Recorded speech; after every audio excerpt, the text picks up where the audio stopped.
ጤና ይስጥልኝ። ይህ ባና ሚዲያ ነው። ከባና ሚዲያ ለዛሬ ያዝናቸው ዘገባዎች አሁን ማስደመጥ ጀመርን። አበይት ነጥቦችን በቅድሚያ የብልጽግና አገዛዝን በመታገል በትግራይም ሆነ በምስራቅ አፍሪካ አዎንታዊ ለውጥ ለማምጣት እንደሚሰራ የትግራይ መንግስት አስታወቀ። በቀዳሚነት ይዘነዋል። በዶክተር ደብረጽዮን የሚመራው የትግራይ መንግስት በቅርቡ የትግራይ ሰራዊት ዋና አዛዥ ጀነራል ፍስሐ ማንጁስ፣ ምክትላቸው ደግሞ ጀነራል ኃይለ ሥላሴ ግርማይ ወደም በይተይ አድርጎ ሹመዋል። የተሾሙት ጀነራሎች ደግሞ በአርሚ አዛዥ ላይ ምድብ አድርገዋል። የአርሚ 22 ዋና አዛዥ ሆነው የተመደቡት ታጋይ ገብረ እግዚአብሔር ገብረ ሰላማ አህፈሮም ጠላታችንን አፈር ሳናለብስ የምንፈታው ትጥቅ የለም ብለዋል። እንመለከተዋለን። የትግራይ ሰራዊት ብዛት ያላቸው አባላቱን ወደ ራያ ግንባር ማስጠጋቱንና የብልጽግና አገዛዝ ደግሞ ሮኬቶችን ጨምሮ በርካታ የጦር መሳሪያዎችን በራያና በምዕራብ ግንባር ማስጠጋቱን ተሰምተዋል። ቲዲኤፍ እና የፋኖ ኃይሎች ደግሞ በቆቦ ግንባር ጥምረት ፈጥረዋል ተብለዋል። እናስደምጣችኋለን። በሱዳን እየተካሄደ ባለው ደም አፋሳሽ ጦርነት የፈጥኖ ደራሽ ኃይል ጄኔራል ለሱዳን ሰራዊት እጅ ሰጥተዋል የሚሉ ሌሎች ዜናዎች ይዘናል። አብራችሁን ቆዩ።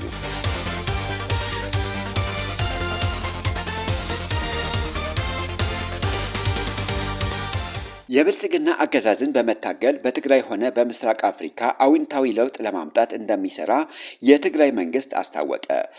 ፍጹም ለብሔራዊ ጥፋት ዘበት ንብሔራዊ ብርሰት በሚል መሪ ቃል በክልል በዞን በወረዳና እስከ ታችኛው መዋቅር ድረስ ሲካሄድ የቆየውን ህዝባዊ ኮንፈረንስ መጠናቀቁንና የመቀለ ከተማ ተወካዮች የጋራ የአቋም መግለጫ አውጥተዋል። በመቀለ ከተማ በተካሄደው የዚሁ መድረክ ማጠቃለያ ላይ የተገኙት የትግራይ ኮሚኒኬሽን ጉዳዮች ቢሮ ኃላፊ ዶክተር አብርሃም ሐጎስ የብልጽግና አገዛዝ በትግራይ ህዝብ ላይ ያካሄደውን የጥፋትና የጄኖሳይድ ዘመቻ የትግራይ ህዝብ በጽናት በመመከት ህልውናውን ማረጋገጥ መቻሉን ገልጸዋል።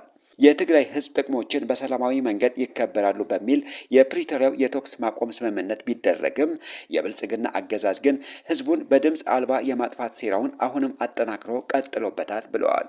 በመሆኑም እስከ አሁን የተደረገው ትዕግስት የሚፈለገውን ሰላም ያላመጣ በመሆኑና የህዝቡ ህልውና አደጋ ላይ በመውደቁ መንግስት ውጫዊና ውስጣዊ ሁኔታዎችን በማስተካከል ከክልል እስከ ጣቢያ ድረስ የመላው ህብረተሰብ ተሳትፎ የታየበት ህዝባዊ ኮንፈረንስ ሲያካሂድ መቆየቱን አስረድተዋል። አክለውም በትግራይ ላይ የተቃጣው አደጋ በህዝብ አንድነት በመመከት አሁን የምናደርገው ትግል ለትግራይ ብቻ ሳይሆን በኢትዮጵያና በምስራቅ አፍሪካ ቀጠና አዎንታዊ ለውጥ ለማምጣትና የክልሉን ግዛት አንድነት ለማረጋገጥ ነው ብለዋል። በዚሁ መድረክ ማጠቃለያ ላይ በመቀለ ከተማ አዳራሽ የተሰበሰቡት 964 የህዝብ ተወካዮች የተስማሙበትን የጋራ የአቋም መግለጫ ይፋ አድርገዋል። በሰነዱ ላይ እንደተመለከተው ከእንግዲህ በሰላማዊ መንገድ የሚፈታ አጀንዳ አለመኖሩን በመረዳት የህልውና ዋስትና የሆነውን የትግራይ ሰራዊት በሰው ኃይል በሎጂስቲክና በፖለቲካዊ ዝግጁነት አጠናክሮ መታገል አስፈላጊ መሆኑን ተገልጸዋል። የትግሉን ፍትሐዊነት የሚረጋገጥ የአመራርና የህዝብ ቅንጅት በመፍጠር አመራሩ የተሻለ ስትራቴጂ በመከተል ከሁሉም ሰላም ወዳድ ህዝቦችና ኃይሎች ጋር በመተባበር እንደሚሰራ ተመላክተዋል። ለትግሉ ስኬት ማነቆ የሆኑትን ሙስና፣ ብልሹ አሰራርና የጸረ ህዝብ ኃይሎችን አሰራር በጽናት መታገል እንደሚገባ በመግለጽ የውስጥ ባንዳዎችና አጥፊዎችን ተጠያቂ ለማድረግ የወጣውን አዋጅ ቁጥር 366/2018 በፍጥነት ወደ ተግባር እንዲገባ ተጠይቀዋል።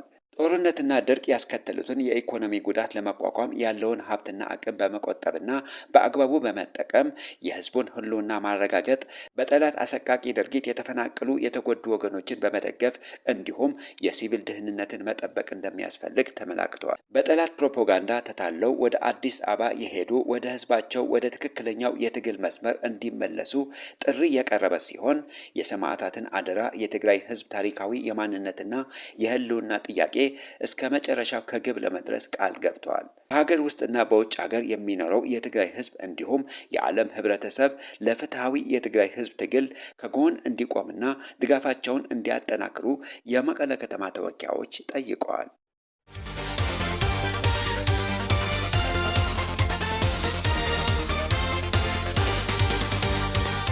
ጠላታችንን አፈር ሳናለብስ የምንፈታው ትጥቅ የለም ሲሉ የአርሚ 22 ዋና አዛዥ ታጋይ ገብረ እግዚአብሔር ገብረ ሰላማ አሕፈሮም ተናገሩ። የአርሚ 15 ኮር 154 ሀፍቶም ክፍለ ጦር አባላት ለተከታታይ ወራት ሲከታተሉት የቆዩትን ወታደራዊና ፖለቲካዊ ስልጠና በማጠናቀቅ አደራውን አላጠፍንም ትግራይ በእጃችሁ ናት በሚል መሪ ቃል ሐምሌ 21 2018 ዓ.ም የምርቃት ስነ ስርዓታቸውን ፈጽመዋል። በዚሁ ስነ ስርዓት ላይ የአርሚ 15 ዋና አዛዥ ታጋይ ኃይለ ሥላሴ አሰፋ ወድ ፈጠነ፣ የአርሚ 92 ዋና አዛዥ ታጋይ ሰመረ ተክሉ፣ የአርሚና የኮር ኮማንዶ አባላት፣ የአርሚ ስታፍ መምሪያና የክፍለ ጦር ኮማንደሮች ተገኝተዋል። በምርቃቱ ላይ ንግግር ያደረጉት የአርሚ 15 ዋና አዛዥ ታጋይ ኃይለ ሥላሴ አሰፋ ወድ ፈጠነ ጠላቶች ከሰላም ይልቅ አዲስ ከበባን እና እገዳ በመፍጠር ዳግም ሊያጠፉን እየዛቱ ነው። የእኛ የመጀመሪያ ምርጫ ሰላም ቢሆንም ሰላም የማይፈልገውና ሊያጠፋን የሚመጣውን ጠላት የማንበረከክለት መሆናችንን እናሳያለን፣ ለዚሁም ዝግጁ ነን ብለዋል። የክፍለ ጦሩ አባላት በበኩላቸው ስለ ግዛታዊ አንድነታችንና ስለ ተፈናቃይ ወገናችንን ስንል የተሰጠንን ተልዕኮ ለመፈጸም ዝግጁ ነን ሲሉ ቃል ገብተዋል። በዶክተር ደብረጽዮን የሚመራው የትግራይ መንግስት በቅርቡ የትግራይ ሰራዊት ዋና አዛዥ ጀነራል ፍስሐ ማንጁስ ምክትላቸው ደግሞ ጀነራል ኃይለ ሥላሴ ግርማይ ወደም በይተይ አድርጎ ሹመዋል። የተሾሙት ጀነራሎች ደግሞ በአርሚ አዛዥ ላይ ሹመት ሰጥተዋል። ከ3 ዓመታት በላይ የአርሚ 22 አዛዥ የነበሩት ታጋይ ገብረ ሥላሴ በላይ በታጋይ ገብረ እግዚአብሔር ተቀይረዋል። በቅርቡ የአርሚ 22 ዋና አዛዥ ሆነው የተመደቡት ታጋይ ገብረ እግዚአብሔር ገብረ ሰላማ አሕፈሮም በመቀለ ከተማ በተካሄደው የህዝብ ኮንፈረንስ ላይ ባስተላለፉት መልእክት ጠላታችንን አፈር ሳናለብስ የምንፈታው ትጥቅ ይሁን የሚፈታ ታጣቂ የለም ሲሉ አሳስበዋል። አዛዡ እንደገለጹት በታሪክ አጋጣሚ ከሌሎች ወራሪ ኃይሎች ተባብረው የመጡትን ጨፍጫፊዎች ሰብረን ታሪክ ሰርተን ወጥተናል። አሁንም ቢሆን በሁሉም መስክ ተጠናክረን ድል ለማስመዝገብ በድል ጎዳና ላይ እንገኛለን ብለዋል። እኛ እንደ ትግራይ ህዝብ ከሁሉም በላይ ሰላምን እንፈልጋለን። ነገር ግን ብቻችንን ሰላም ስለፈለግን ብቻ ሰላም አይመጣም ያሉት ታጋይ ገብረ እግዚአብሔር ደብረ ብርሃን ጫፍ በነበርንበት ጊዜ እንኳን ሰላም እያልነበር ብለዋል። ከጦርነት ውጪ ለማይኖር የጄኖሳይድ አገዛዝ ለመመከት መንግስት፣ ፖለቲካዊ ድርጅቶችና ሌሎች ወገኖች የያዙትን ቁርጠኝነት ሊጠናከር እንደሚገባ ገልጸዋል። አክለውም ጠላቶችና ተላላኪዎቻቸው ሰራዊታችንን ለመበተን የሸረቡት ሴራ መክሸፉንና ሰራዊቱ ይበልጥ እየጠነከረ መምጣቱን ጠቁመው ሰራዊታችንን በሰው ኃይል በደጀንና በግንባር ማጠናከር እንደሚገባ እንዲሁም እያንዳንዱ የትግራይ ተወላጅ ዝግጁ ሊሆን እንደሚገባ አሳስበዋል። የትግራይ ሰራዊት በአሁኑ ወቅት በአስተማማኝ ቁመና ላይ እንደሚገኝ አረጋግጠዋል።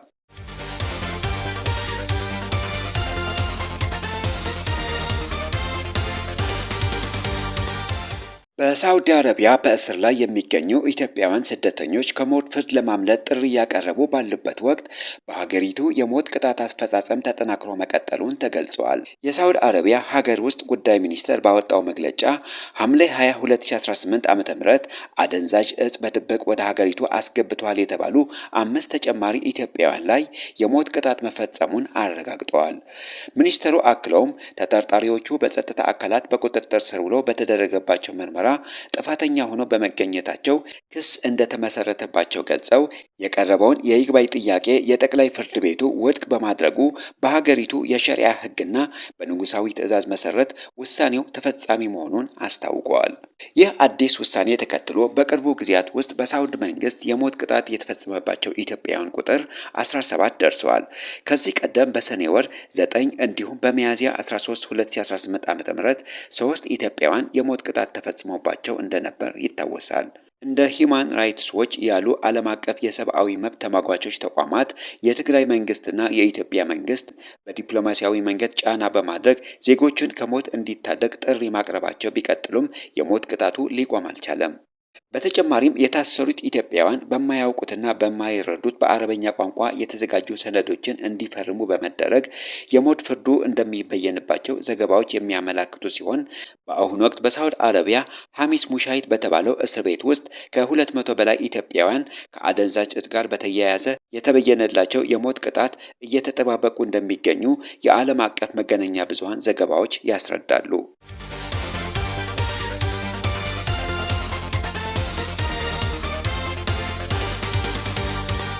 የትግራይ ሰራዊት ብዛት ያላቸውን አባላቱን ወደ ራያ ግንባር ማስጠጋቱንና የብልጽግና አገዛዝ ደግሞ ሮኬቶችን ጨምሮ በርካታ የጦር መሳሪያዎች በራያና በምዕራብ ግንባር ማስጠጋቱን ተሰምተዋል። ላለፉት 3 ዓመታት ከፋኖ ጋር ተዋግቶ ማሸነፍ ያልቻለው የመከላከያ ሰራዊት አሁን ላይ ደግሞ የመጨረሻውን እድላቸውን ለመሞከር በራያ ግንባር ሙሉ ጦራቸውን አስገብተዋል። ከባህር ዳርና አዘዞ ወታደራዊ ማዘዛዎች የተከማቹ የጦር መሳሪያዎች ወደ ትግራይ ድንበሮች በማጓጓዝ ላይ መሆኑን የወጡ መረጃዎች ያስረዳሉ። መከላከያ ወደ ሰሜን ወሎ ዋግ ኽምራና ጎንደር አካባቢዎች ብዛት ያላቸው ታጣቂዎች ማስገባቱን ታውቋል። በቆቦ ግንባር የህጉን ብርዳ ዘብ በሚል ሚሊሻዎችን ሲያሰለጥን የቆየው የአገዛዙ ወንበር ጠባቂ ሰራዊት አሁን ደግሞ በርካታ የአካባቢ ሚሊሻዎች ስብስብ ወደ ካምፑ እንዲገቡ ተደርገዋል። የመከላከያ ሰራዊቱ በራያ ግንባር ጮቤ በር አካባቢ ሐምሌ 21 2018 ዓ.ም ከባድ መሳሪያ መተኮሳቸውን ያገኘነው መረጃ ያስረዳል። በዚህም ምክንያት በአላማጣና በአካባቢው የነበረው የትግራይ ሰራዊት በተለያዩ አቅጣጫዎች ወደ ቆቦ ጉዞ መጀመሩን ሰምተናል። የትግራይ ሰራዊት በቆቦ ዙሪያ ጋር ከሚገኙ የፋኖ ኃይሎች ጋር የጋራ ጥምረት መፍጠራቸው ተገልጿል። ይህ በእንዲህ እንዳለ የ54ኛ ክፍለ ጦር የፋኖ ኃይሎች በሰዴ ወረዳ ከ600 በላይ አባላትን አስመርቀዋል። ለተከታታይ 4 ወራት ያህል ስልጠናቸውን ሲከታተሉ የቆዩ የ54ኛ ክፍለ ጦር የፋኖ ኃይሎች በሰዴ ወረዳ ከርኔ አካባቢ ከ600 በላይ አባላቱን በደማቅ ስነ ስርዓት ማስመረቃቸው ተገልጿል።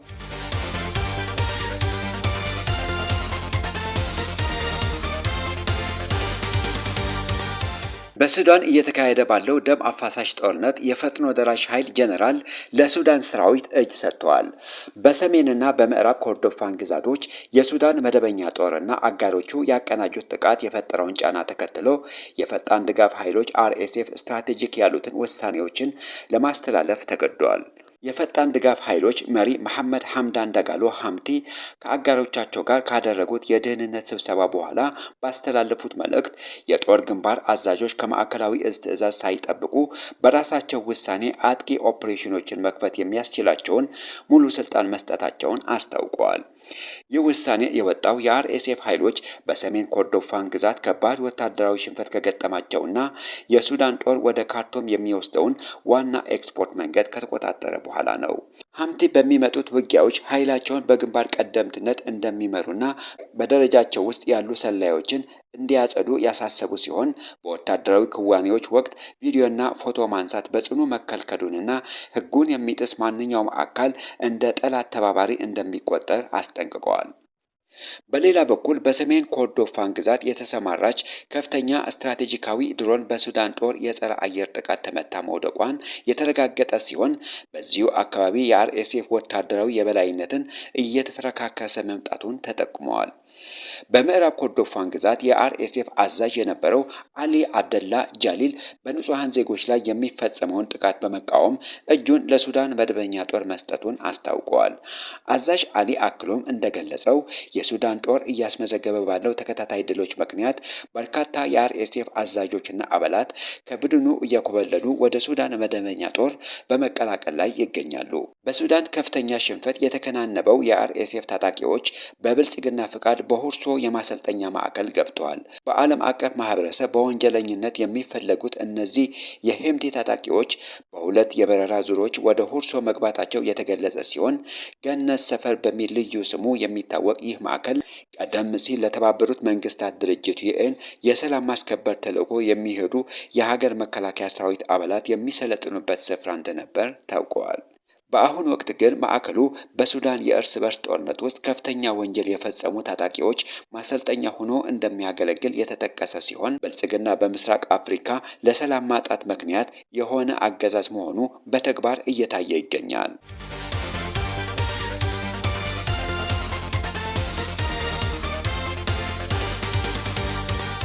የተከበራችሁ የባና ሚዲያ ተከታታዮች ለዛሬ ያዝናቸው ዜናዎች እነዚህን ይመስሉ ነበር። ስለተከታተላችሁን ከልብ እናመሰግናለን። መረጃዎቻችን ለሌሎችም እንዲደርሱ ቪዲዮውን ላይክ እና ሼር ማድረጋችሁን እንዳትረሱ። ለቻናላችን አዲስ የሆናችሁ ደግሞ ሰብስክራይብ በማድረግ የቤተሰባችንን አካል ይሁኑ።